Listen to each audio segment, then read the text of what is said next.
पढिराख्नु भयो होला है फाइनेन्सको।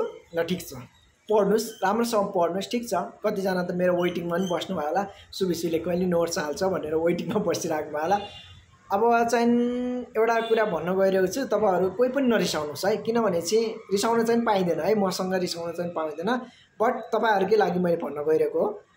आजसम्म जति साथ सपोर्ट तपाईँहरूसँग मैले मिलेर गरेँ त्यो कुरालाई अब अगाडि नबढाउँ, यहीँ टुङ्गाउँ भनेर मैले तपाईँहरूलाई भन्न गइरहेको छु। त्यसले गर्दा चाहिँ अबदेखि चाहिँ सुबिसीमा नोट्स आउँछ, सोल्युसन आउँछ, इम्पोर्टेन्ट क्वेसन आउँछ भने त्यो नसोच्नु होला, किनभने चाहिँ जति साथ सपोर्ट तपाईँहरूलाई मैले गरिसकेको छु योभन्दा अगाडिको इक्जामहरूमा भयो, आजको इक्जाममा भयो, र सबैजनाले रेस्पोन्स राम्रै दिनुभएको छ, सबैले इक्जाम राम्रो भएको छ भनेर भन्नुभएको छ। बट अनफर्चुनेटली भनौँ या केही कारणले गर्दा भनौँ सुबिसी एजुकेसन सेन्टर चाहिँ सबैको लागि चाहिँ यहीँसम्म मात्रै रहनेछ र आगामी दिनहरूको इक्जाममा चाहिँ तपाईँहरू मभन्दा अझै एक्सपर्ट टिचरहरू युट्युब च्यानलमा हुनुहुन्छ, प्रोफेसनलहरू भइसिन्छ, उहाँहरूसँग पढ्न सक्नुहुन्छ। र जुन इम्पोर्टेन्ट क्वेसन जुन साथ तपाईँलाई मैले दिएँ त्यो अब अझै कमै थियो होला, अझै पनि मैले बेटर गर्न सक्थेँ होला, तर मैले जति सक्नु थियो रात दिन नभनिकन तपाईँहरूलाई साथ दिएँ र तपाईँहरूले पनि आजसम्मको इक्जाम राम्रै गर्नुभएको छ भन्ने आशा गर्दछु।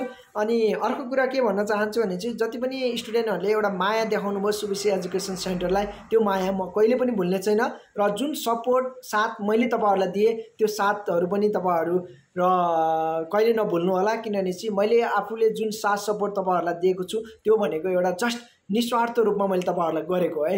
जस्ट तपाईँहरूसँग मैले मलाई सोल्युसन पठाइदिन्छु, मलाई पैसा दे म सोल्युसन पठाइदिन्छु भनेर मैले कसै स्टुडेन्टलाई पनि आजसम्म मैले भनेको छैन। इम्पोर्टेन्ट क्वेसनको लागि मलाई पैसा दे म इम्पोर्टेन्ट क्वेसन हालिदिन्छु, त्यो पनि मैले आजसम्म कसैलाई भनेको छैन। मैले नराम्रो बिहेभियर कोही पनि स्टुडेन्टलाई गरेको छैन र जति सक्दो मैले राम्रै गरेँ, हरेक कुराहरू मैले सम्झाउन खोजेँ, बुझाउन खोजेँ, एभ्रिथिङ गर्न खोजेँ। बट एउटा मैले यति कुरा मात्रै के गरेन भने चाहिँ एउटा व्हाइट बोर्ड र मार्कर ल्याएर तपाईँहरूलाई यो भनेको यो भनेको यो भनेर मात्रै नगरेको, अरू सब कुराहरू मैले तपाईँलाई चाहे त्यो सिम्पल वेमा हो, चाहे त्यसलाई नेपाली वेमा हो, चाहे इङ्ग्लिस मिडियममा हो, एभ्री नोट्सहरू मैले तपाईँलाई प्रोभाइड गरिदिएँ। मैले जस्ट एउटा मार्कर लिएर व्हाइट बोर्डमा यो भनेको यो भने त्यो किन गरेन भनेर मैले भन्न खोजेँ भने चाहिँ आज जतिले कर्पोरेटमा 90 को होप गर्नुभएको छ नि उहाँहरू स्टुडेन्टलाई थाहा छ किनभने चाहिँ उहाँहरूले यति क्वेसन सोध्नुहुन्थ्यो मलाई, सर यहाँनिर अड्केछु यहाँनिर के हुन्छ भनेर सोध्नुहुन्थ्यो किनभने चाहिँ आज त्यो क्वेसन मैले जतिवटा क्वेसन दिएँ उहाँहरू त्यो क्वेसनमा अड्किसकेपछि उहाँले सोध्नुभयो, सोधिसकेपछि एकचोटि उहाँहरूलाई यहाँनिर यस्तो हुन्छ है मात्रै भनिदिएपछि उहाँहरूले त्यो सधैँभरि याद गर्नुहुन्छ कि त्यो क्वेसन। त्यसले गर्दा चाहिँ तपाईँहरू कसैको भरोसामा डिपेन्डेन्ट भएर बस्नु भएन। मेरो भनाइ चाहिँ तपाईँहरू सधैँभरि इन्डिपेन्डेन्ट हुनु, तपाईँहरूसँग त्यो ट्यालेन्ट छ जुन ट्यालेन्ट मसँग छ। तपाईँहरू पनि भोलिको दिनमा एक्सपर्ट टिचरहरू बन्नु पर्ला, एक्सपर्ट गाइडलाइन्स बन्न सक्नुहुन्छ, एक्सपर्ट मान्छे बन्न सक्नुहुन्छ। त्यसले गर्दा आजैदेखि नै अहिलेदेखि नै कसैसँग डिपेन्डेन्टमा नबस्दिनु होला, किनभने चाहिँ आज तपाईँ कुनै च्यानलको भिडियो हेर्दै हुनुहुन्छ भने चाहिँ यहाँ यस्तो यस्तो भने चाहिँ तपाईँले 1 घन्टा 2 घन्टा त्यसमा लस गराउनुहुन्छ र यता तपाईँले केही पनि बुझ्नुहुन्न किनभने चाहिँ ओल्ड इज गोल्ड र बुकको क्वेसन अर्थात् अरू क्वेसनमा धेरै फरक हुन्छ। त्यसले गर्दा त्यो वेले पढ्ने काम चाहिँ गर्दै नगर्नुहोस्, आफूमा भएको ट्यालेन्ट आफैले देखाउनुहोस्, त्यो भन्न चाहन्छु है। मैले चाहिँ त्यो वेले दिन्थेँ नोट्सहरू, तपाईँहरूलाई धेरैलाई इफेक्टिभ लाग्यो होला, कतिलाई त यसले के भन्छ यसले भनेको क्वेसन के आउला जस्तो पनि लागेको थियो होला। बट अनफर्चुनेटली आजसम्म जति पेपरहरू तपाईँहरूले दिनुभएको छ सबै पेपरमा मैले भनेकै क्वेसनहरूबाट क्वेसन आएको छ। आगामी दिनहरू म तपाईँहरूलाई साथ दिन सक्दैन, त्यो साथहरू चाहिँ तपाईँहरूलाई मैले भनिसकेँ। आफूभन्दा सिनियर अरू एक्सपर्टहरूसँग लिन सक्नुहुन्छ, अरू च्यानलहरू धेरै छन् युट्युबमा, उहाँहरूसँग खोजेर मागेर हुन्छ कि गर्नु होला र राम्रोसँग पढ्नुहोस्।